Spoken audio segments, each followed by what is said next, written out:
Então, meus amados irmãos, para vocês terem certeza do que eu estou falando e que Deus fala com quem quiser, a hora que Ele quiser, só precisa de você dobrar o joelho, ir lá e clamar por Ele, que Ele vai falar com você. Eu vou deixar aí com vocês agora o vídeo dela aí, a Sarah Sheva, e vocês vão ver a experiência dela com Deus.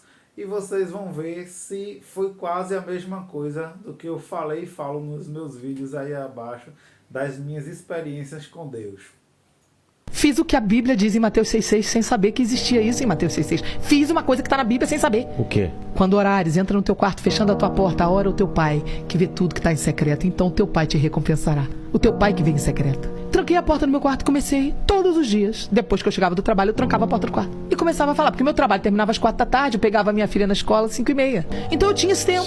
Tranquei a porta do quarto e comecei a falar, Deus. Não sabia que Jesus era Deus. Só que comecei a falar com Deus, Deus, eu sei que você existe. E agora eu sei que o diabo existe. A minha amiga sempre falou do diabo. E eu nunca acreditei. Agora eu quero saber o resto dessa história. E eu falava com Deus com ousadia. Revoltada, porque eu falei, peraí, quer dizer que a Andréia fala que Jesus é Deus? A Andréia fala que a Bíblia é verdade? E se o resto dessa história for verdade, eu tô por fora. E se o diabo existe, mesmo o inferno existe, Jesus? Não, eu falei de Jesus, né? Eu falei de Jesus agora. Eu falei, Deus, eu não acreditava em Jesus. Aí eu falei, eu quero saber a verdade. Mas eu comecei a falar isso todo dia. Todo dia. Eu fiquei por 15 dias fazendo isso. Um dia, depois de 15 dias, se eu chorar, vocês não se assustam, porque é difícil contar, porque eu tenho que lembrar. E se eu lembrar, às vezes eu revivo, então dá vontade de chorar. Então se eu chorar, vocês não se assustem não, tá bom? Vou tentar contar sem chorar. 2 semanas mais ou menos, eu não lembro exatamente quanto tempo, foi de 10 dias a 15, não sei quanto tempo. Eu estava sentada na minha cama, encostada na cabeceira da cama, com as pernas esticadas, vestida pra dormir. Minha filha dormindo, eu no meu quarto sozinha.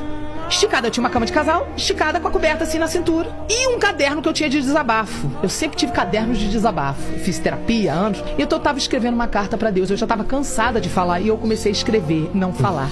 E eu comecei a escrever, Deus, eu quero saber a verdade. No que eu comecei, vou falar, vou começar a lembrar. Eu comecei a sentir uma presença dentro do quarto. Aquela presença era uma presença muito sutil, porque ele anestesia você. Quando o sobrenatural é muito violento, Deus te anestesia, senão você morre. Era como uma anestesia no ambiente. Eu comecei a sentir uma presença e comecei a ouvir uma voz que parecia do meu pensamento. Deus também pode trabalhar dessa forma para não te assustar, porque 3 vozes podem falar no teu pensamento: a voz de Deus, a voz da tua consciência, que é a alma, e a voz do diabo, pode te setar. Então por isso é o mais difícil da vida cristã discernir qual das vozes sempre. Todos os dias pode acontecer com a gente. Até Pedro, do lado de Jesus, foi setado. Jesus repreendeu Pedro, né? Então nós vamos ser setados, não podemos achar que estamos imunes a isso. Então eu não sabia nada disso que eu tô te contando, tava ali, e uma voz começou a falar suave: eu sempre fui, eu sou um homem sério, eu sou isso, eu sou aquilo. Eu comecei a ouvir e eu não percebi que não era meu pensamento. Eu continuei escrevendo a carta e conversando com essa voz, e a voz falando dentro da minha cabeça, e eu conversando com a voz, escrevendo a carta, e a voz ia me respondendo. Eu tenho essa carta até hoje, eu tenho esse caderno até hoje. De repente, no final da carta, a voz sai pra fora. Eu não consigo explicar isso pra vocês, por mais que eu tente explicar, porque não dá, não é uma experiência que dá pra transmitir, é uma experiência que você tem que viver. A voz sai e a voz fica em todo o quarto e em todas as minhas células ao mesmo tempo. Não me pergunta como é isso, eu não consigo te explicar isso. A sensação é como se você tivesse perdido num parque de diversões e a voz do teu pai, você conhece a voz do teu pai? Sim, claro. Chamasse você no alto-falante. Só que uma voz que eu reconheci sem eu nunca ter ouvido. Como é que pode isso? Jeremias 1,5. Antes que tu te formasse no ventre da tua mãe, diz o Senhor, eu te conheci antes que tu te formasse. Existe uma memória em nós que existe antes da gente ser formado no ventre. E essa memória pode ser ativada por Ele, que nos formou antes de estarmos formados no ventre. Pegou aí? Claro.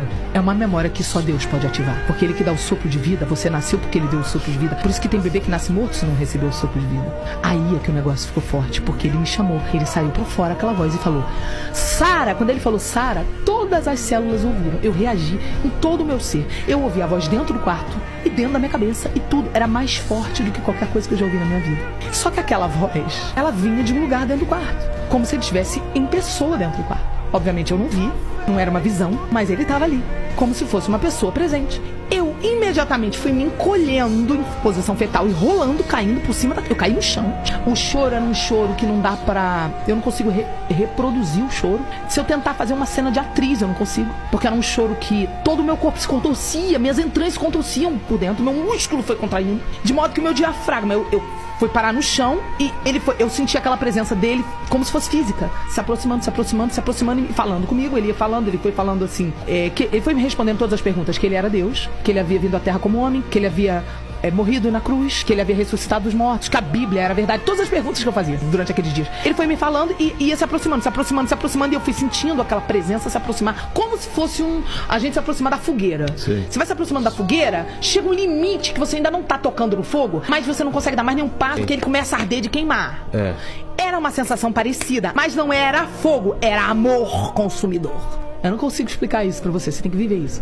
Eu não consigo te explicar o que é isso que eu senti. Era amor consumidor. Eu sei o que você fala. O amor, se eu lembrar, eu vou chorar. Eu senti alguma coisa parecida, esse calor é um amor que parece calor e não é calor, e ele te consome como calor e não é calor, e você começa a se ver tão pequeno, você começa a olhar pra você e falar, quem é você, quem sou eu pra você falar comigo? Eu não sou digno. Você entende em um segundo que você é pecador e que ele é santo. Tudo em um segundo foi respondido pra mim. E aí ele falou, foi a última coisa que ele falou assim, agora, aí foi a frase última que ele me disse, e eu chorava de uma forma que o meu músculo do diafragma veio parar em cima e não voltou mais. Eu não conseguia mais fazer isso aqui, ó.